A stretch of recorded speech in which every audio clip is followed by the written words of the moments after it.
Un jour, alors qu'elle étudiait à la bibliothèque, le téléphone de Shen Yao sonna. Dès qu'elle répondit, un homme à l'autre bout du fil l'avertit que quelqu'un venait pour elle. Soudain, Shen Yao fut entourée par 4 hommes en costume, et ces types n'avaient pas l'air d'être là pour lui offrir des bonbons. Shen Yao se leva et courut droit vers la porte, mais un agent bloqua son chemin, l'obligeant à se diriger vers le couloir. Elle finit par trouver un placard, l'ouvrit et s'y enferma pour échapper aux agents. Mais maintenant, elle n'avait plus nulle part où aller. Les agents commencèrent à essayer de défoncer la porte, et Shen Yao était terrifiée. Mais au moment où tout semblait perdu, l'homme qui l'avait appelé pour l'avertir lui dit de se retourner. Derrière elle, une masse d'énergie jaune flottait, et une main en sortit pour l'attraper. Shen Yao ferma les yeux et attendit l'inévitable. Au moment où les agents défoncèrent la porte, Shen Yao avait déjà disparu. Elle avait été emmenée par Wong, le guide qui l'avait appelé pour l'avertir des agents. Il essaya alors de l'éloigner le plus possible d'eux, enchaînant les manœuvres de fuite. Cependant, yo les amis, 95,6% d'entre vous regardent sans s'abonner. Vous êtes des ninjas ou quoi? Un petit clic, c'est gratuit et ça me motive à fond. Allez, rejoignez la team, et maintenant, place à la vidéo. Les agents avaient une arme secrète pour contrer les techniques de Wong, un pistolet. Wong fut touché en plein vol, mais il était relativement indemne. Cependant, il ne pourrait pas échapper aux agents dans cet état. Alors, il déposa Shen Yao, créa une barrière pour la protéger et se prépara au combat. Il sauta du rebord,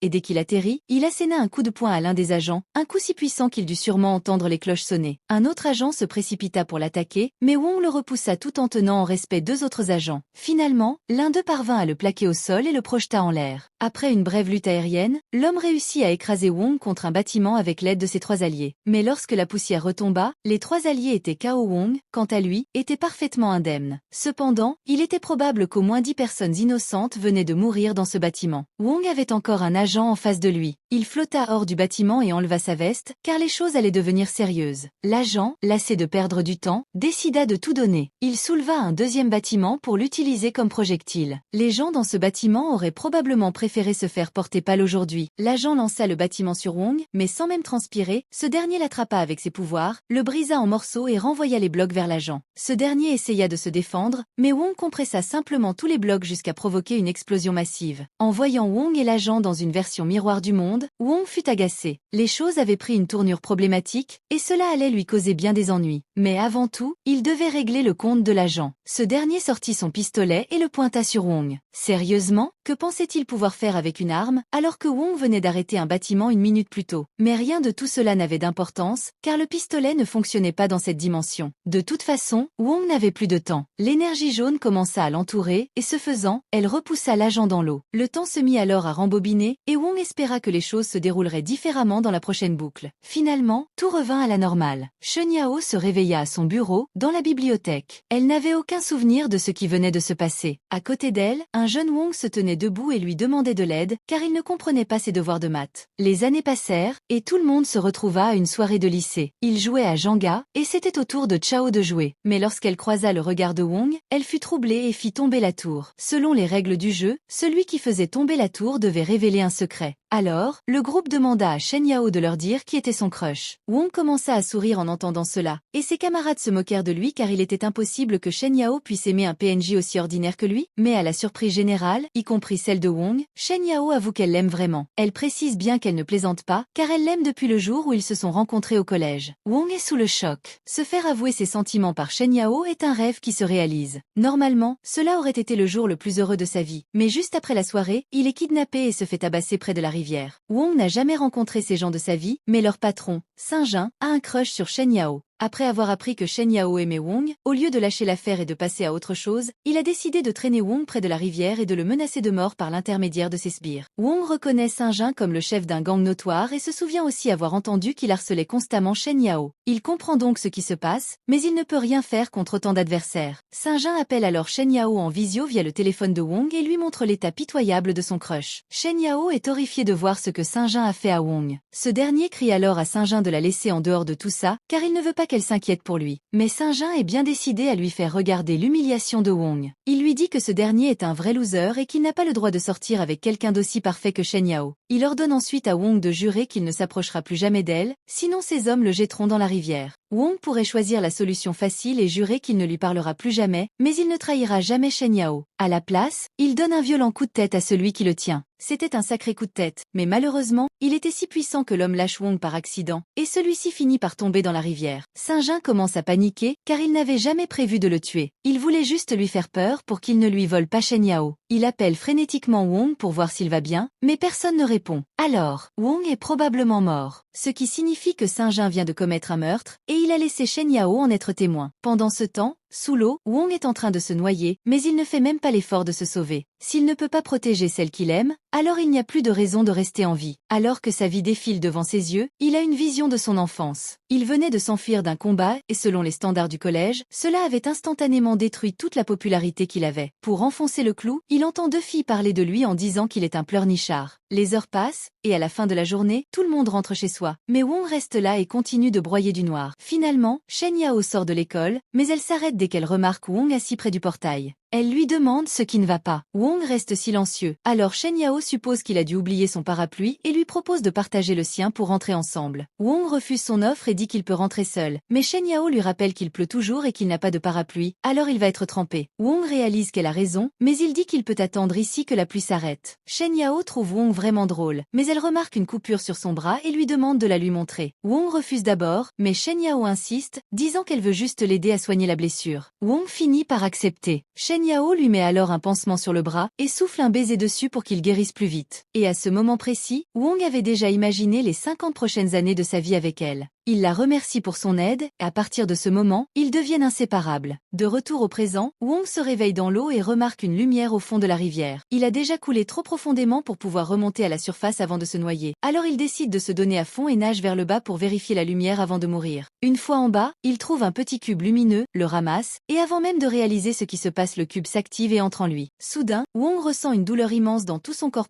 Quelques instants plus tard, il est téléporté hors de l'eau et commence à voyager à travers un trou de verre qui l'amène au milieu d'un cube. Lorsqu'il se réveille, il panique, car il était en train de se noyer il y a une seconde. Il est soulagé d'être en vie, mais maintenant, il ne sait pas où il est ni comment il est arrivé là. C'est alors qu'un système apparaît devant lui et annonce que Wong a le pouvoir de dessiner un rayon de 15 mètres autour de lui. Dans cette zone, il peut se téléporter instantanément à n'importe quel endroit. Rien de tout cela n'a de sens pour Wong, car il ne croit pas à la téléportation. Mais, à l'instant suivant, il est téléporté contre son gré. Il apparaît dans le ciel, au-dessus du canal, et Wong panique à nouveau, car il est très haut et craint de tomber. Mais en réalité, il flotte, donc il est en sécurité. Une fois calmé, il regarde en bas et réalise que Saint-Jean est désespérément en train de le chercher dans l'eau, car il craint d'avoir tué Wong. Il trouve ça plutôt amusant, mais quelques secondes plus tard, il est téléporté à un nouvel endroit. Saint-Jean a le sentiment que quelqu'un l'observait depuis le ciel, alors il demande à ses subordonnés s'ils ont entendu quelque chose. Mais il pense que Saint-Jean a dû halluciner, alors il leur dit de continuer à chercher Wong. Pendant ce temps, Wong se retrouve téléporté dans une salle de classe vide de son école. Il est maintenant sûr qu'il peut vraiment se téléporter, mais il ne comprend pas comment il a obtenu ce pouvoir. Soudain, le système parle et dit à Wong qu'il vient d'activer en continu son pouvoir de téléportation. Wong panique et craint de devenir fou, car il entend des voix dans sa tête. Mais le système le corrige. Il est en fait dans le corps de Wong, pas dans sa tête.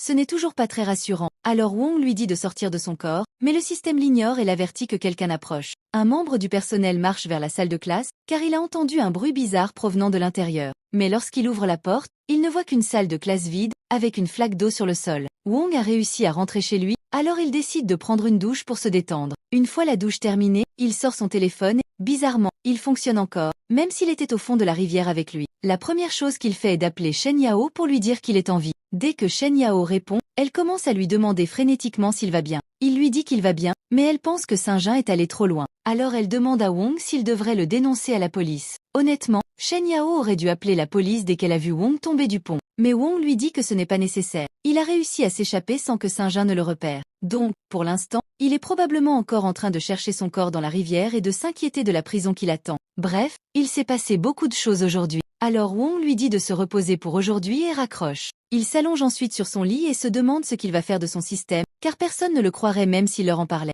Soudain, le système réapparaît et demande à Wong s'il s'est calmé. Wong lui demande pourquoi il continue de le suivre, mais le système lui rappelle qu'il fait partie de son corps maintenant, donc Wong ne peut pas s'en débarrasser. Le système active alors le cube et Wong est à nouveau aspiré à l'intérieur. Il explique qu'il a établi une connexion avec le corps de Wong. Donc, en d'autres termes, Wong est coincé avec lui pour toujours. Cela fait de lui l'utilisateur du système universel du cube Héraclite, et par extension, le maître du système. Wong ne comprend toujours pas tout, alors il demande au système où il se trouve. Celui-ci explique que c'est un espace macro à l'intérieur du cube et que, bien que le cube ne mesure que 3 cm, il contient bien plus d'espace à l'intérieur. Wong sait que le système dit la vérité, alors il lui demande pourquoi il s'embête à aider quelqu'un comme lui. Le système lui répond que c'est parce qu'il veut réaliser son rêve, et ce rêve est de devenir le roi du... Wang essaie de s'exercer à la téléportation avec le système, mais il manque rapidement d'énergie et manque de tomber du haut d'un immeuble. Le système lui indique que ses réserves d'énergie sont presque épuisées, et qu'il va devoir limiter la téléportation à 1 fois par minute. Wang décide d'interrompre l'entraînement à la téléportation pour l'instant, car il serait dommage qu'il manque d'énergie à 1000 pieds d'altitude.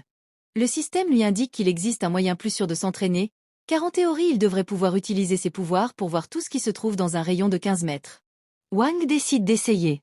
Grâce à son nouveau pouvoir, il peut voir sa chambre, un couple au lit, et l'une de ses voisines dans son bain. Comme il ne se sent pas à l'aise, Wang cesse d'utiliser son pouvoir sur son immeuble et essaie plutôt de scanner le jardin, mais il est effrayé lorsqu'un chat le regarde dans les yeux. Wang finit par tomber à genoux, et le système l'avertit que s'il continue à utiliser ses améliorations sensorielles et de téléportation, il sera à court d'énergie. Pour un débutant, Wang est plutôt doué pour contrôler ses pouvoirs, mais son corps n'est pas habitué à brûler autant d'énergie, et il finit par s'évanouir. Quelques heures plus tard, Wang se réveille dans son lit et se rend compte qu'il en a peut-être trop fait avec l'entraînement de la nuit dernière. Il sera donc plus prudent à partir de maintenant. Le système a ramené Wang dans sa chambre après son évanouissement, car il a besoin de beaucoup de repos. Wang se rend soudain compte qu'il n'entend plus la voix du système dans sa tête et demande ce qui se passe. Le système explique que rester lié au corps de Wang consomme de l'énergie, et qu'il ne peut pas laisser... Yo les amis, 95,6% d'entre vous regardent sans s'abonner. Vous êtes des ninjas ou quoi? Un petit clic, c'est gratuit et ça me motive à fond. Allez, rejoignez la team, et maintenant, place à la vidéo. C'est Wang mourir d'épuisement énergétique, car il disparaîtrait lui aussi. Cela semble logique à Wang, mais il a encore du mal à croire qu'il a maintenant des super pouvoirs. Il essaie de trouver des informations sur le cube sur Internet, mais malheureusement il n'y a pas d'Indien avec un tutoriel, alors il va devoir se débrouiller tout seul. C'est alors qu'il reçoit un message de Chen Yao, qui lui demande s'il veut déjeuner avec elle demain. Wang est d'abord excité, mais il se souvient de ce que Singe lui a fait et il jure qu'il lui fera regretter, mais pas tout de suite, car il manque encore d'énergie bien trop rapidement. Il demande au système s'il y a un moyen d'augmenter sa force. Le système lui répond qu'il existe une fonction d'amélioration automatique intégrée, et qu'en absorbant une gemme d'énergie, Wang peut devenir plus fort. Wang s'enthousiasme et demande de quel type de gemme il a besoin pour l'amélioration, et le système lui dit qu'il peut utiliser des pierres. En théorie, n'importe quel caillou peut contenir de l'énergie, mais il aurait plus de chances d'utiliser des pierres comme la charismatite sur l'étagère, ou la bague en diamant inestimable de sa mère. Wang ne peut pas se permettre d'utiliser des pierres aussi chères dans le système, mais le système lui dit qu'il n'a pas à s'inquiéter, parce qu'elles n'ont pas assez d'énergie. Cependant, le système a réussi à trouver une gemme à l'extérieur qui devrait avoir assez d'énergie pour lui donner une amélioration décente. Wang demande où elle se trouve, et le système lui répond qu'elle est dans le jardin du rez-de-chaussée. Wang ne perd donc pas de temps et se téléporte en bas avec une pelle à la main. Il demande ensuite où il doit commencer à creuser, mais le système l'encourage à essayer de le trouver par lui-même grâce à son sens de l'espace. Cela vaut la peine d'essayer, alors Wang ferme les yeux et commence à balayer la zone. Il finit par trouver quelque chose près de l'arbre, s'y rend et creuse.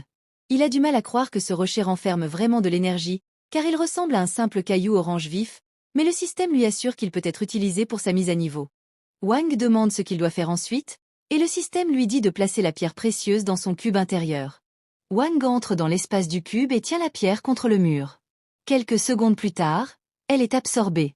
Il est surpris que cela ait fonctionné, et il commence déjà à sentir l'énergie pénétrer dans son corps. Le système explique que le pouvoir de la pierre a augmenté la force de Wang et son endurance de 1, et que s'il continue à absorber des pierres de puissance, il pourra améliorer considérablement sa capacité de combat.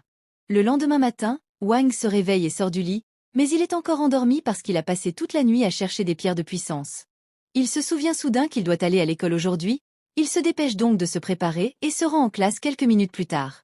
Dès qu'il arrive, Chen Yao commence à lui demander des explications sur tout ce qui s'est passé la nuit dernière. Mais elle se rend compte que tout le monde en classe la regarde, et qu'ils se souviennent encore qu'elle a avoué aimer Wang, alors il commence à la taquiner à ce sujet. Juste à ce moment-là, il y a de l'agitation à la porte d'entrée, parce que Saint-Jean vient d'arriver. La première chose qu'il fait après son arrivée, c'est d'ordonner à l'un de ses subordonnés de donner un coup de pied dans le corps d'un homme au hasard. Saint-Jean s'est clairement introduit dans l'école parce qu'il en a après Wang. Chen Yao est donc inquiète, mais Wang lui dit de se calmer et de retourner à sa place pour l'instant. Saint-Jean a entendu dire que Wang est toujours en vie, Alors il se rend devant la classe et exige de savoir où il est. Dès qu'il prononce le nom de Wang, tous les élèves le regardent, parce qu'ils sont tous des mouchards. Wang essaie d'ignorer le problème, espérant que Saint-Jean abandonne et s'en aille, mais il a déjà repéré Wang et commence à monter les escaliers pour le rejoindre. Il ne semble pas que Wang puisse s'en sortir sans se battre, mais grâce à ses nouveaux pouvoirs, il devrait pouvoir le maîtriser. Pour s'en assurer, il demande au système s'il a de bonnes chances de gagner, et le système lui répond que ce sera une victoire facile, parce que la puissance de combat moyenne des gens ici est de 5, et que celle de Wang est de 22. Tout à coup, Shen Yao tente de convaincre Saint-Jean de ne pas le faire, parce qu'elle ne veut pas que Wang soit blessé. Mais Saint-Jean s'approche d'elle et commence à parler de Wang comme d'une merde. Shen Yao lui dit de partir, mais Wang en a assez de ce manque de respect. Il se lève et s'excuse auprès de Shen Yao de l'avoir laissé se faire harceler si longtemps, puis dit qu'il va s'occuper de lui maintenant. Saint-Jean est vexé que Wang pense pouvoir s'occuper de lui. Il l'attrape par le col et le menace de le tuer, mais Wang lui saisit le bras et le serre si fort que Saint-Jean reconsidère momentanément ses décisions. Wang lui dit que s'il continue à les harceler, lui et Shen Yao, il n'aura d'autre choix que de le lui faire regretter. Saint-Jean essaie toujours de comprendre quel stéroïde Wang a pris pour avoir autant de force. Mais tout à coup, le professeur de la classe arrive et dit à Saint-Jean et à ses hommes de sortir, parce qu'ils ne font pas partie de cette classe. Saint-Jean ne veut pas que le professeur appelle la police, alors il accepte de partir. Mais avant, il chuchote à l'oreille de Wang et lui dit de venir sur le terrain de basket de North ce soir, s'il ne veut pas que Shen Yao soit blessé. Saint-Jean s'en va, et Shen Yao demande à Wang ce que Saint-Jean lui a chuchoté. Wang lui répond que ce n'est pas important. Par coïncidence, il dit qu'il a soudain mal à la tête et qu'il devra peut-être sécher les cours aujourd'hui. Pendant ce temps, sur le terrain de basket, Saint-Jean n'arrive toujours pas à comprendre comment Wang est devenu assez fort pour lui laisser des bleus sur le poignet. Il pense que c'est un coup de chance, parce qu'il n'a jamais fait autant de sport, et il jure qu'il fera payer Wang pour l'avoir humilié de la sorte. Un peu plus tard, Wang arrive au terrain de basket et demande où se trouve Saint-Jean. Il le trouve assis en haut des gradins. Saint-Jean rit parce que Wang ne peut plus s'échapper et il n'y a aucune chance que Wang gagne ce combat. Saint-Jean n'a jamais prévu d'avoir un combat à 1 contre 1, il va sauter sur Wang avec toute sa bande. Le système prévient Wang qu'il risque d'être cuit, car il y a 13 adversaires. Toujours confiant dans ses pouvoirs, Wang demande au système quelles sont ses chances de gagner. À sa grande horreur, le système lui dit qu'il n'a que 22 chances de gagner. Wang n'a soudain plus confiance en lui et Saint-Jean s'en aperçoit, ce qui l'amène à se moquer encore plus de lui. Il rassemble tous ses hommes et les place devant Wang, mais avant de commencer à le battre, il lui donne une dernière chance de s'excuser et d'implorer sa pitié. Cependant, Wang commence à insulter Saint-Jean et son gang de North City parce qu'ils sont trop effrayés pour le combattre en 1 contre 1. Saint-Jean le sait, mais il ne peut pas laisser passer cette insulte et s'apprête à frapper Wang. Mais avant qu'il ne le fasse, l'un de ses hommes s'avance et dit qu'il combattra Wang pour Saint-Jean. Kong est le plus fort combattant du gang de Saint-Jean et tout le monde est convaincu que Wang n'a aucune chance contre lui, même Wang n'est pas sûr de pouvoir l'affronter. Alors il demande au système d'analyser la puissance de combat de Kong, mais elle n'est que de 10, donc il ne devrait pas être trop difficile à battre. Kong ramasse un ballon de basket et s'apprête à le lancer sur Wang, mais le système l'avertit et il esquive à temps. Kong essaie ensuite de frapper Wang, mais celui-ci bloque et se faufile comme un combattant professionnel. Pendant ce temps, Sheno s'inquiète pour Wang, car il a agi de façon suspecte plus tôt et maintenant il ne répond pas au téléphone, alors elle décide d'agir. De retour au gymnase, Kong n'a toujours pas réussi à porter un seul coup à Wang et commence à s'épuiser. Wang n'a plus qu'à porter le coup de grâce. Kong charge à nouveau, mais Wang est encore trop rapide pour lui. Il attrape sa jambe et à partir de là, c'est l'extinction des feux, car Wang lui assène un coup de poing électrique et projette Kong contre un mur. Les autres membres du gang n'en reviennent pas, Kong a été vaincu par un inconnu. Il demande à Saint-Jean ce qu'ils doivent faire. Saint-Jean se contente de rire et crie que même si Wang a pu vaincre Kong, ils sont encore trop nombreux pour qu'il puisse se battre contre tous à la fois, donc il perdra. Wang demande alors au système si ses chances de gagner ont augmenté. Comme Kong est toujours inconscient, il y a une personne de moins à combattre, mais ses chances ne sont encore que de 30%, ce qui reste risqué. Il n'a pas d'autre choix que de les affronter tous en même temps. Wang, yo les amis, 95,6% d'entre vous regardent sans s'abonner. Vous êtes des ninjas ou quoi? Un petit clic, c'est gratuit et ça me motive à fond. Allez, rejoignez la team, et maintenant, place à la vidéo. Wang se met en position et commence à parer les attaques, mais il n'arrive pas à les suivre tous et reçoit un coup de pied par derrière. Il prend ce coup personnellement, se retourne et efface la génération future du gars en un seul coup. Il le jette devant Saint-Jean, qui commence à s'inquiéter et ordonne à tout le monde d'encercler Wang. Wang ne peut pas se laisser acculer. Il saute sur les gradins, court pour créer de la distance, puis saute vers le bas et balaie les jambes d'un gars, mais se fait attraper par derrière. Il tente de se libérer, mais avant qu'il ne s'en rende compte, il reçoit un coup dans les tripes et tombe au sol. Ce coup lui a fait mal, mais Wang reste prêt à se battre. Cette fois, il sent venir l'attaque sournoise, l'esquive, attrape la jambe de celui qui l'a frappé, le fait pivoter et le projette directement dans le visage de Saint-Jean, qui commence enfin à comprendre la puissance de Wang. Wang marche alors vers Saint-Jean, mais le système l'avertit. Il est presque à court d'énergie et n'a aucune chance dans cet état. Pourtant, même si c'est un bluff, Wang veut faire peur à Saint-Jean pour qu'il ne cause plus de problème à Shen Yao. C'est alors que le chef du gang de South City arrive, juste pour se moquer de Saint-Jean et du gang de North City, qui ont perdu face à un seul homme. Il dit que si Saint-Jean ne peut pas battre un seul homme, il ne mérite pas d'être chef. Mais Wang l'interrompt, il voit bien qu'il y a un conflit entre les deux gangs, mais ça ne le regarde pas, alors il ne veut pas s'en mêler. Cependant, bien que Yuan n'ait jamais vu Wang auparavant et ignore pourquoi il se battait, il décide quand même d'envoyer ses hommes pour le battre, juste pour prouver qu'il a raison. Le système prévient Wang, il n'a aucune chance dans un combat frontal dans son état actuel et doit fuir. Wang demande au système de le téléporter, mais il doit attendre la fin du temps de recharge. Il continue donc de courir jusqu'à arriver à l'escalier. Le temps de recharge terminé, il peut enfin se téléporter et la première chose qu'il fait est d'éteindre toutes les lumières. Pendant que tout le monde tâtonne dans le noir, Wang se téléporte derrière eux, après avoir fixé Yuan droit dans les yeux. Le plaque au sol, il passe ensuite à tabac tous les membres du gang de Yuan. Lorsque les lumières se rallument, Wang est le seul à rester debout, et Saint-Jean est encore plus terrifié par lui. Tout à coup, ils entendent un homme crier à l'extérieur du gymnase. Il semble que Shenao ait appelé les flics parce qu'elle s'inquiétait pour Wang. Les policiers tentent de franchir les portes verrouillées, et Shen Yao leur demande de se dépêcher car son ami est peut-être en danger à l'intérieur. Wang ne pourra pas sortir du bâtiment sans se faire repérer, et il ne veut pas avoir d'ennui pour s'être battu. Alors il doit trouver quelque chose rapidement. Il regarde Saint-Jean et se téléporte devant lui. Saint-Jean se met alors à genoux et commence à implorer son pardon. Cela donne une bonne idée à Wang, qui dit qu'il pardonnera à Saint-Jean, mais à une seule condition. Alors que la police parvient enfin à ouvrir la porte, elle voit Saint-Jean tenir Wang par le col et faire semblant de le frapper. Saint-Jean et Yuan finissent par avoir des ennuis pour avoir déclenché une bagarre de groupe dans le gymnase, mais Wang s'en tire à bon compte parce qu'il a convaincu les policiers qu'il n'était qu'un spectateur innocent, pris entre deux feux. Il a aussi fait promettre à Saint-Jean de ne plus jamais ennuyer Shen Yao, ce qui résout le problème. Mais ce combat a fait comprendre à Wang qu'il y a des limites à son pouvoir, et qu'il doit donc devenir plus fort dès que possible. Pour cela, il doit trouver d'autres gemmes de pouvoir. Il se rend dans une bijouterie, mais il se rend vite compte qu'il n'a pas les moyens de se les offrir, et qu'il ne veut pas non plus les voler. Il envisage brièvement d'avoir une shawarma pour pouvoir acheter les gemmes, mais cela n'en vaut pas la peine. Alors Wang décide de partir à la recherche de gemmes de puissance dans la nature. Il s'équipe et se rend dans la chaîne de montagnes la plus proche pour commencer à chercher. Il en trouve quelques-unes, mais l'une d'entre elles est sous un rocher géant, une autre au fond d'un lac, et une autre encore à 15 mètres sous terre, si bien qu'il est impossible pour Wang de l'atteindre par ses propres moyens. À ce moment-là, le système l'avertit qu'il vient de localiser une grotte souterraine contenant une grande quantité d'énergie sous forme de pierres de puissance. Curieux, Wang tente de s'y téléporter, mais pour une raison inconnue, il ne peut pas y entrer. Le système explique que si une zone est complètement fermée, Wang ne peut pas se téléporter à l'intérieur. Pour le faire, il lui faudrait un espace d'au moins 1 centimètre, mais il n'a pas la force de creuser jusqu'au fond. Il réfléchit un instant. Si tout ce dont il a besoin, c'est d'un trou, il devrait pouvoir en trouver un près du lac. L'eau a forcément érodé le sol. Après avoir scruté le sol, il trouve une minuscule ouverture qui mène à la grotte. Une fois téléporté à l'intérieur, il tombe, car il ne s'attendait pas à ce que le sol soit si glissant. Il sort sa lampe de poche et commence à regarder autour pour voir s'il trouve quelque chose, mais tout ce qu'il voit, c'est une grenouille au hasard. Tout à coup, le système l'informe qu'il a détecté des pierres de puissance juste devant lui, mais il n'y a rien d'autre qu'un mur ici. Wang est incroyablement frustré. Après tout le mal qu'il s'est donné pour arriver jusqu'ici, il n'arrive toujours pas à atteindre les pierres. Mais il sent une rafale de vent sur son visage. S'il y a du vent, c'est qu'il doit y avoir un trou quelque part.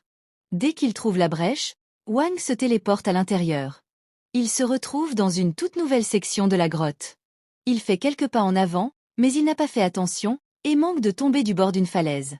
Heureusement, il réussit à se sauver, mais il n'a plus de lampe de poche. Il décide de faire une pause et d'essayer de repérer les gemmes avant de faire quoi que ce soit d'autre. Mais il s'avère que Wang n'est pas seul ici. Il parvient à localiser les gemmes dans un groupe de l'autre côté de la grotte. Mais alors qu'il essaie de trouver un moyen d'y aller, car elles sont hors de portée de sa téléportation, un serpent géant se faufile derrière lui. Au moment où le serpent s'apprête à le dévorer, Wang décide de se téléporter de rocher en rocher jusqu'à atteindre les gemmes, ce qui lui permet d'éviter l'attaque juste à temps. Il n'a toujours pas réalisé qu'il y avait un serpent dans ce tunnel, alors il décide de marcher le reste du chemin, en attendant la fin du temps de recharge de sa téléportation. Il finit par s'approcher suffisamment pour que le système identifie plusieurs pierres de pouvoir différentes, ce qui réjouit Wang. Mais il sera difficile de les atteindre car les plateformes près des pierres de pouvoir sont très étroites. Il ne sait toujours pas que le serpent essaie de le manger, et il ne veut pas risquer de faire une chute mortelle, alors il hésite à se téléporter. Mais il n'y a pas d'autre moyen. Juste avant que le serpent ne le morde, Wang se téléporte et s'accroche à un rocher pour survivre. Maintenant qu'il est assez proche des pierres de pouvoir, Aang s'attache à une corde pour sa sécurité et commence à les extraire. Mais lorsqu'il essaie de récupérer la deuxième, sa main glisse et la laisse tomber accidentellement au fond de la grotte. Il ne peut pas se permettre de perdre cette gemme, alors il essaie d'utiliser son sens de l'espace pour la localiser. Mais à sa grande horreur, il sent quelque chose d'énorme juste à côté de lui. Alors que le serpent tente de le mordre, Wang glisse et tombe du bord du pilier. Le serpent plonge à sa poursuite. Heureusement, la corde autour de la taille de Wang l'empêche de tomber. Le serpent le manque et tombe dans l'eau. Cependant, quelques instants plus tard, la corde se rompt et Wang tombe également dans l'eau. Il risque maintenant de se noyer, mais le serpent essaie toujours de le manger. Wang saisit alors sa pelle et tente d'éloigner le serpent, mais la pelle ne fait absolument rien. Aang se fait capturer par le serpent, qui commence à lui arracher la vie. Wang demande au système de le téléporter dans la dimension du cube, mais le système lui dit qu'il ne peut pas le faire tant que le serpent le retient. Dans un ultime effort, Wang plante la pelle dans le serpent pour qu'il le libère. Le serpent le libère, mais Wang est déjà dans les vapes à cause du manque d'air. Le système le téléporte automatiquement dans la dimension du cube. Une fois que Wang a repris conscience, il dit au système qu'il va fusionner avec toutes les gemmes qu'il vient de collecter. C'est une option, mais le système informe Wang qu'il y a une meilleure façon de procéder. Il possède actuellement 11 gemmes de puissance élémentaire, mais elles peuvent être synthétisées en une gemme de puissance avancée. Une gemme de puissance avancée lui confère beaucoup plus de puissance. Wang veut évidemment une gemme de puissance avancée, mais le système lui dit qu'il faudra 4 jours pour synthétiser les gemmes. Comme ils n'ont pas ce temps, le système dit à Wang qu'il peut synthétiser 9 gemmes et en utiliser 2 tout de suite pour combattre le serpent. Une fois qu'il a fini d'absorber les 2 gemmes élémentaires, Wang se téléporte à nouveau hors du cube et le serpent l'attaque à nouveau immédiatement. Mais cette fois, Wang bloque facilement l'attaque et tue le serpent instantanément.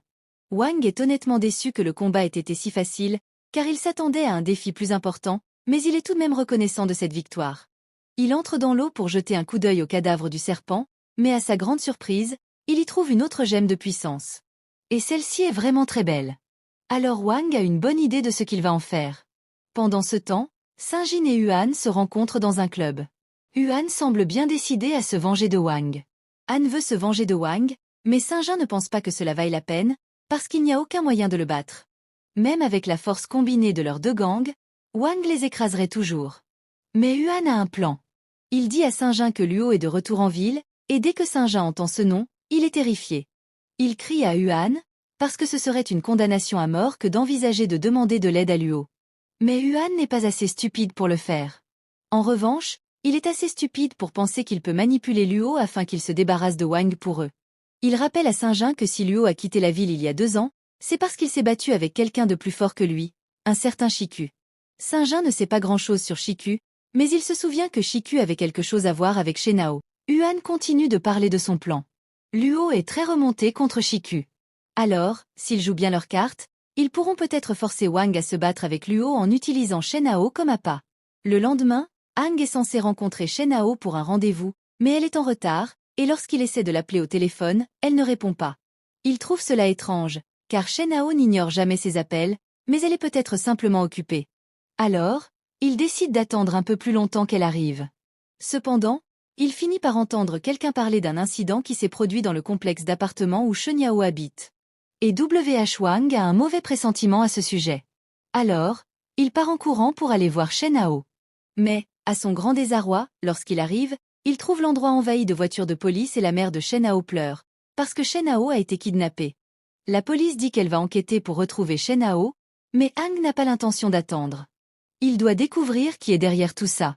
À ce moment-là, Aang aperçoit Saint-Jeu qui se promène dans la foule à proximité, et il sait qu'il doit avoir quelque chose à voir avec tout ça. Alors, un peu plus tard, Wang le coince dans une ruelle sombre et lui demande des explications. Au début, Saint-Jean essaie de jouer les idiots et fait comme s'il ne savait rien. Mais Wang fait un trou dans le mur et prévient Saint-Jean que la même chose va lui arriver à la tête s'il ne commence pas à parler rapidement. Saint-Jean commence immédiatement à moucharder et raconte à Wang tout le plan que Yuan a mis au point. Pendant ce temps, Yuan regrette l'existence des cellules cérébrales stupides qui lui ont fait croire que c'était un bon plan. Luo a déjà compris que Yuan essayait de se servir de lui, et il déteste être manipulé, mais il déteste aussi Shiku. Alors, si le plan de Yuan permet d'attirer Shiku, il va jouer le jeu. Mais cela ne veut pas dire qu'il a pardonné à Yuan. Donc, Luo joue actuellement au golf avec la bouche de Yuan. Shen Yao est actuellement attachée dans un coin de la pièce, et elle est terrifiée après avoir vu ce que Luo vient de faire à Han. Alors, elle essaie d'éviter le contact visuel, mais il s'approche directement d'elle. Il lui dit qu'il va lui poser quelques questions et qu'elle n'a pas intérêt à lui mentir, car il n'hésitera pas à lui refaire le visage comme il a fait avec Yuan. Il lui demande quelle est sa relation avec Shiku, mais Shen Yao n'a jamais entendu parler de lui. Luo ne la croit pas, parce qu'il existe des archives montrant que Shiku a risqué sa vie contre des hommes d'extraordinaire juste pour la sauver. Il est donc impossible qu'elle ne sache pas qui il est. Il est possible que Shiku l'ait sauvé sans lui révéler sa véritable identité, et qu'elle ne sache donc pas qui il est. Mais Shiku sait certainement qui est Shen Yao, et il semble tenir beaucoup à elle. Il est donc étrange qu'il ne se soit pas encore montré pour la sauver alors qu'elle a été kidnappée. Et même si Shiku se présente, le Major-Homme n'est pas sûr que Luo puisse gagner contre lui avec ses forces actuelles. Luo pense que c'est absurde, car il a dépensé beaucoup d'argent pour engager des combattants professionnels afin de se venger. Mais même ainsi, ils ne connaissent pas la force réelle de Shiku, et le Major-Homme n'est pas sûr de pouvoir gagner contre lui. Et ce n'est peut-être pas une bonne décision de tuer ou même de blesser Shen Yao tant qu'ils n'ont pas de plan pour s'occuper de Shiku. Luo comprend ce qu'il dit, il se calme et accepte de laisser Shen Yao tranquille pour l'instant, et quitte la pièce. Pendant ce temps, Saint-Jean vient d'expliquer comment Yuan a convaincu Luo de kidnapper Shen Yao en raison de ses liens avec Shiku. Wang ne comprend rien et demande à Saint-Jean qui est ce Shiku, et pourquoi Luo pense qu'il peut utiliser Shen Yao pour l'attirer. Saint-Jean rappelle à Wang l'incident qui est arrivé à Shen Yao il y a plusieurs années, lorsqu'elle a failli être kidnappée. La légende veut qu'un bon samaritain l'ait sauvée, mais en réalité, cet homme était Shiku. Depuis ce jour, de nombreuses personnes ont essayé de le retrouver. Une y est parvenue, car Shiku ne laisse jamais de traces de sa présence derrière lui, sauf une fois où il s'est présenté et a cassé 2 doigts de Luo. Depuis ce jour, Luo veut absolument retrouver Shiku pour se venger. Han a décidé d'utiliser cette situation à son avantage et a donné des informations à Luo pour qu'il kidnappe Shen Yao. Mais pour être clair, Saint-Jean était contre le plan depuis le début, il n'a donc rien à voir avec cela. Wang en a assez entendu. Il est donc prêt à aller sauver Shen Yao. Et comme Saint-Jean n'était pas impliqué, Han va le laisser partir. Wang finit par arriver sur le site de construction où Shen Yao est détenu, mais alors qu'il s'approche, le système l'avertit qu'il y a 7 puissants artistes martiaux à l'intérieur. Wang se rend compte que cela pourrait être gênant. Alors, il demande au système s'il a déjà fini de traiter la gemme avancée, mais il lui faudra encore 30 minutes pour la synthétiser. Wang pourrait l'attendre d'augmenter sa puissance, mais il ne sait pas si Shen Yao est en sécurité. Il ne peut donc pas se permettre de perdre du temps. Alors qu'il se dirige vers le bâtiment, Luo et son équipe le repèrent. Et même si Wang n'est pas Shiku, Luo pense qu'il sera amusant de le tourmenter. Alors, il ordonne à ses artistes martiaux de s'occuper de lui. Mais ils ne peuvent le combattre qu'un par un, car sauter sur lui d'un seul coup ne serait pas drôle à regarder. Wang s'approche de la porte d'entrée et s'apprête à forcer la serrure pour entrer, mais il est arrêté par Pablo, un adepte des arts martiaux. Il prévient Wang que la serrure est renforcée par une barrière surnaturelle, et que s'il tente de la forcer, il subira un choc en retour et mourra. Dans ce cas, Wang lui demande de lui remettre la clé de la serrure, mais Pablo ne peut pas le faire. Il a reçu l'ordre de tuer quiconque tente de monter à l'étage. Il donne donc à Wang une chance de faire marche arrière et de rentrer chez lui. Cependant, Wang n'a pas l'intention d'abandonner Shen Yao, et si Pablo essaie de se mettre en travers de son chemin, Wang devra le battre. Selon le système, Pablo a un niveau de puissance de 52 et le niveau de puissance de Wang n'est que de 50. Pablo donne le premier coup de poing, qui aurait pu être fatal, mais Wang parvient à esquiver à temps et lui envoie un coup de pied au visage. Cependant, il ne subit aucun dommage. Pablo est plus fort et plus résistant que Wang. Donc, même si Wang est un peu plus rapide que lui, il ne pourra pas porter de coup décisif avec ses poings. Mais Wang se rend compte qu'il s'agit d'un combat de rue et, alors que l'homme le charge à nouveau, il téléporte un marteau à proximité dans sa main et lui ouvre le crâne avec. Pendant que Pablo fait une sieste potentiellement permanente, Wang prend la clé et se rend à l'étage suivant. Alors qu'il monte les escaliers en courant, le système l'avertit que le prochain combattant a un niveau de puissance de 75, mais Wang n'hésite pas et se précipite dans la pièce. Dès qu'il entre, il se rend compte que toutes les lumières sont éteintes et que la pièce est plongée dans le noir. L'artiste martial de cet étage, Lee, est un assassin qui maîtrise la technique d'effacement de sa présence dans les endroits sombres. Tous ses points de stats sont consacrés à la furtivité, ce qui lui permet de s'approcher discrètement de Wang et de le tuer avant qu'il ne se rende compte de ce qui se passe. C'est du moins ce qui se passerait si Wang n'avait pas de conscience spatiale. Wang sait exactement où se trouve Lee et, alors qu'il tente de l'attaquer par derrière, Wang sort une batte de son inventaire et frappe Lee en plein dans les couilles. Deux artistes martiaux de l'étage supérieur ont regardé Wang monter les étages et ils sont surpris qu'il ait réussi à les battre si facilement. Mais son prochain adversaire sera Beowulf, et l'homme ne pense pas que Wang ait la moindre chance. Il prédit qu'il ne faudra que quelques secondes à Beowulf pour l'écraser. Mais si, par miracle, Wang parvient à le vaincre, il devra alors les affronter. Et la jeune fille est particulièrement enthousiaste. Wang finit par atteindre l'étage suivant et Beowulf l'attend debout, le dos tourné. Il s'apprête à faire un discours sur le fait que Wang est parvenu jusqu'ici, mais Wang saute la scène et tente de le frapper avec une batte. Mais Beowulf l'attrape et plaque Wang au sol. Ce seul coup a fait perdre tout son souffle à Wang, qui sait qu'il n'a aucune chance contre Beowulf dans l'état où il se trouve. Mais heureusement, le système l'informe que la gemme avancée est presque entièrement traitée et qu'il lui suffit de survivre une minute pour bénéficier d'une augmentation de ses statistiques. Oui, cela va être beaucoup plus difficile qu'il ne le pensait, car Beowulf est en train de faire des combos sur Wang et il ne peut rien y faire. Wang tente de donner un coup de pied à Beowulf, mais s'approcher de lui était une erreur, car Beowulf attrape la jambe de Wang, lui brise le bras puis le frappe directement à travers un pilier. Wang serait mort à l'heure qu'il est, mais une minute s'est écoulée et le système commence à intégrer le pouvoir de la gemme avancée. Cela guérit le corps de Wang et augmente toutes ses statistiques. Il est donc prêt à reprendre le combat, mais cette fois la balance penche en sa faveur. Comme Wang est de nouveau sur pied, Beowulf se prépare à un nouveau round de combat, mais d'un seul coup de poing, Wang l'envoie voler à l'autre bout de la pièce. Ce coup de poing pousse Beowulf à remettre en question tout ce pourquoi il a travaillé, car il n'arrive pas à croire qu'un guerrier de niveau comme lui puisse perdre face à un gamin. Mais ce gamin aléatoire le frappe avec un éclair noir et le fait passer à travers le mur.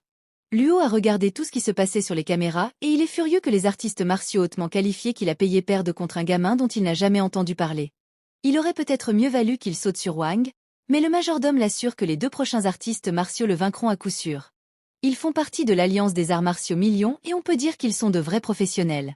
Les Millions Stones sont une force avec laquelle il faut compter. Cette fille est encore plus terrifiante que lui. Depuis qu'elle est arrivée ici, elle porte un bracelet de restriction pour limiter ses pouvoirs. Et si elle l'enlevait, il n'y aurait aucune idée de l'ampleur des dégâts qu'elle pourrait causer. Wang est en train de monter l'escalier pour atteindre l'étage suivant, mais le système l'avertit que son rythme cardiaque monte en flèche et qu'il est en proie à un stress psychologique important. Wang en est bien conscient et il est stressé, car il peut sentir l'aura terrifiante qui émane des personnes de l'étage suivant. Mais quoi qu'il arrive, il doit continuer à avancer pour sauver Shenyao. Wang monte à l'étage suivant, et une fois dans la pièce, il est confronté à Stone et Cui. Elle est excitée que Wang soit enfin là. Alors, elle sort un scanner de puissance et s'approche de lui pour voir à quel point il est fort. Cependant, à sa grande surprise, le scanner indique que Wang a une longueur d'onde de F0, quoi que cela signifie. Il n'est pas un surhumain, du moins selon les standards EF. Pendant ce temps, Stone analyse les images de surveillance des combats précédents de Wang. D'après ce qu'il voit, il ne semble pas que Wang soit un cultivateur non plus, car il n'a pas de puissance interne. Et la seule technique de combat qu'il semble connaître est le Left Good Night. Wang a combattu uniquement avec sa force physique pure. Stone pense donc qu'il doit être un affineur de corps. Et maintenant, elle est encore plus excitée, car vaincre un affineur de corps boostera définitivement sa puissance. Wang n'a absolument aucune idée de ce qui se passe. Mais après que Cui a finalement repris son calme, elle s'excuse d'avoir été si impolie et se présente correctement. Elle lui dit qu'elle s'appelle Cui Jijin, mais qu'il peut l'appeler chérie s'il le souhaite. Wang ne comprend toujours pas pourquoi elle est si excitée de le rencontrer, mais puisqu'elle se présente, il fait de même et lui serre la main. Cependant, c'était une erreur, car Cui serre sa main fermement pour qu'il ne puisse pas s'échapper. Et pendant que Wang était distrait par ses lèvres, elle lui donne un coup de poing en plein visage. Wang est un partisan de l'égalité des droits et des coups. Alors il riposte et envoie un perçu à Cui en guise de revanche. Mais malheureusement, elle aime ce genre de choses. Donc se faire frapper l'excite encore plus. Wang ne veut rien avoir à faire avec ce niveau de folie, alors il retire sa main de Cui et la traite de perverse. Elle ne nie pas les accusations, mais elle veut s'amuser encore plus avec Wang. Alors, elle charge vers lui et commence à lui donner des coups de poing répétés dans le ventre. Wang essaie de l'arrêter en lui attrapant les cheveux, mais elle dit alors « Plus fort, papa ». Wang est pris au dépourvu lorsqu'elle le frappe d'un coup de pied à travers la pièce. Puis elle commence à s'approcher de lui avec un regard malicieux dans les yeux. Stone dit à Wang qu'il n'est pas de taille face à Kui, alors il devrait commencer à dire ses dernières prières avant qu'elle ne le tue. Cependant, Kui ne lui donne même pas la chance de répondre avant de lui donner un coup de pied latéral dans un pilier. Ce dernier coup lui a vraiment coupé le souffle. Mais lorsqu'il regarde Kui, elle a l'air de le narguer pour qu'il riposte. Alors il se relève et décide de tout donner contre elle. Il frappe Kui en plein visage. Mais même avec du sang qui coule de son nez, elle sourit toujours, car elle adore la douleur. Elle dit à Wang de continuer. Et pour le motiver un peu, elle recommence à attaquer. Donc Wang n'a d'autre choix que de lui envoyer des combos gauche-droite, encore et encore. Et elle adore chaque seconde, ce qui est généralement bizarre. Mais elle est encore plus bizarre que d'habitude, donc Stone commence à s'inquiéter. Une fois que Wang a fini de frapper Kui, elle lui dit qu'elle est déçue que ce soit tout ce qu'il puisse faire. Puis elle lui assène un coup de pied circulaire qu'il envoie au sol. Elle s'apprête à activer ses pouvoirs, mais Stone l'arrête et dit que c'est trop dangereux de faire ça ici. Cependant, elle ne l'écoute pas, car si elle absorbe l'énergie de Wang, cela la rendra beaucoup plus forte. Et elle a besoin de cette puissance pour s'assurer qu'elle et Stone puissent être libres ensemble. Puis elle saute et déchire le bras de Wang avec ses griffes. Il n'a pas pu se défendre à temps, donc maintenant il saigne. Il saute en arrière pour créer de la distance, mais ensuite il la perd de vue. Donc elle réussit à l'approcher par surprise. Et elle est toujours aussi étrange, car elle attrape le bras de Wang et commence à lécher son sang. Wang la repousse. Il ne veut pas qu'elle le lèche comme ça encore. Alors, il sort un bâton de son inventaire. Il essaie désespérément de l'utiliser pour la tenir à distance, mais elle est trop forte pour lui donc il finit par être repoussé contre un mur, puis surclassé en vitesse et en force donc il doit vraiment se concentrer s'il veut survivre, alors que Seu charge à nouveau vers lui. Wang réussit de justesse à esquiver lorsqu'elle s'agorge mais il semble qu'il a juste eu de la chance d'esquiver sa dernière attaque, car lorsqu'il essaie de contre-attaquer, elle disparaît et réapparaît derrière lui. Elle enroule alors ses bras et ses jambes autour de Wang et prend une énorme bouchée de son épaule. Au moment où il réussit enfin à la faire tomber de son dos, Kui a déjà une bouchée du sang de Wang et c'est la meilleure chose qu'elle ait jamais goûtée. L'énergie qu'elle absorbe du sang de Wang est si pure qu'elle a fait instantanément monter de niveau, donc elle est sur le point de perdre le contrôle. Cependant, Stone ne peut pas laisser ça arriver, donc avant qu'elle n'attaque à nouveau Wang, il lui tire une aiguille paralysante. L'aiguille assomme Kui et Wang est secrètement en train de pisser dans son froc car il serait mort si Stone n'avait pas arrêté Kui à ce moment-là. Stone n'arrive pas à croire que l'énergie de Wang était assez pure pour faire perdre le contrôle à Kui après une seule gorgée, mais il doit agir vite pour s'assurer qu'elle se rétablisse. Il effectue une technique d'acupuncture qui annule la transformation partielle en bête de Kui, donc son état se stabilise. Wang n'est pas sûr de ce qui se passe, mais il sait qu'il n'a aucune chance contre Kui et si Stone est comme elle, il serait difficile pour Wang de survivre en le combattant. Cependant, Stone semble distrait puisqu'il s'occupe de Kui, donc Wang essaie de profiter de l'occasion pour attraper une brique et en frapper Stone sur la tête. Cependant, Stone le repère en train de traverser la pièce en secret, donc il utilise ses pouvoirs pour envoyer une rafale d'air vers Wang. Wang est repoussé par l'attaque et il n'a même pas pu la voir venir, donc combattre Stone sera beaucoup plus difficile qu'il ne le pensait. Stone veut en finir rapidement avec Wang pour pouvoir retourner soigner Kui, donc il lance une lame devant vers Wang. Normalement, il n'aurait pas pu l'esquiver, mais le système l'a averti à la dernière seconde, donc Wang réussit à l'éviter. Stone s'apprête à lancer une autre attaque, mais qui commence à perdre le contrôle à nouveau, donc il doit aller s'occuper d'elle. Il ne peut pas gérer Wang et soigner Kui en même temps, donc Stone dit à Wang d'aller sauver son ami maintenant. Wang demande si cela signifie que Stone abandonne, mais Stone est de la Million Alliance et les membres de la Million Alliance n'ont pas le droit d'abandonner. Il dit qu'il veut demander une trêve et Wang sait que c'est la seule façon de s'en sortir vivant, mais il n'y a aucune garantie que Stone ne l'attaquera pas une fois qu'il baissera sa garde, donc il doit bluffer un peu. Il dit à Stone que s'il n'admet pas sa défaite, alors cela signifie qu'ils doivent continuer à se battre et Stone sait qu'il pourrait définitivement battre Wang, mais il ne peut pas se permettre de quitter Kui maintenant. Il sort une pièce de sa poche, explique que c'est une million coin, le plus grand symbole d'honneur qu'un membre de la Million Alliance puisse détenir. Il se fait une coupure au doigt et laisse une goutte de son sang tomber sur la pièce et avec cela, il jure son serment de sang.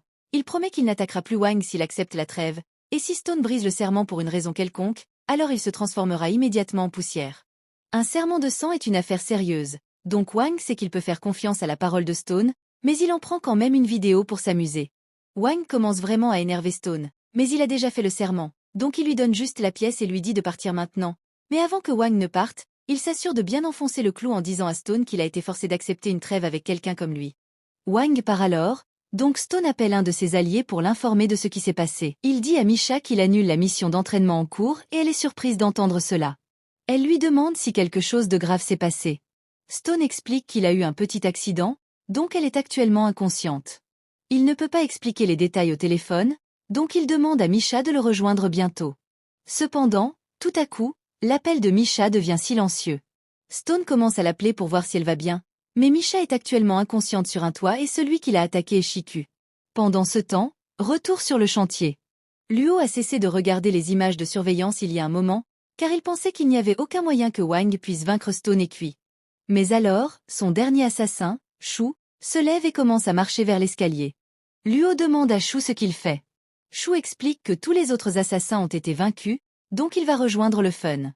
En entendant cela, Luo commence à paniquer, car il croit que le seul assez fort pour passer Stone et Kui sera Shiku. Il demande à son majordome si ce que Shu a dit est vrai et le majordome confirme que tous les assassins ont été vaincus, mais le responsable n'est pas Shiku, c'était Wang. Et techniquement, il n'a pas vaincu Stone et Kui, il a juste fait une trêve avec eux. Peu importe comment il a réussi à le faire, le majordome dit à Luo qu'il est trop risqué pour lui de continuer son plan pour attirer Shiku, donc il l'incite à évacuer dès que possible. Mais Luo refuse de le faire, car cela le ferait passer pour un lâche. Il se tourne vers Shu et lui demande s'il peut encore aider à accomplir la mission. Il offre même de payer le triple du prix initial, mais Shu se sent insulté que Luo pense pouvoir lui donner des ordres avec de l'argent. Il fait donc attaquer Luo avec une lame d'énergie par sa marionnette. Le majordome de Luo est assez rapide pour la bloquer avant que Luo ne soit décapité, mais ce n'était qu'un coup d'avertissement. Le majordome avertit alors Luo de ne plus énerver Shu, disant qu'il ne pourra pas le sauver la prochaine fois. C'était la fin de l'épisode 6. Abonnez-vous pour ne pas manquer la suite.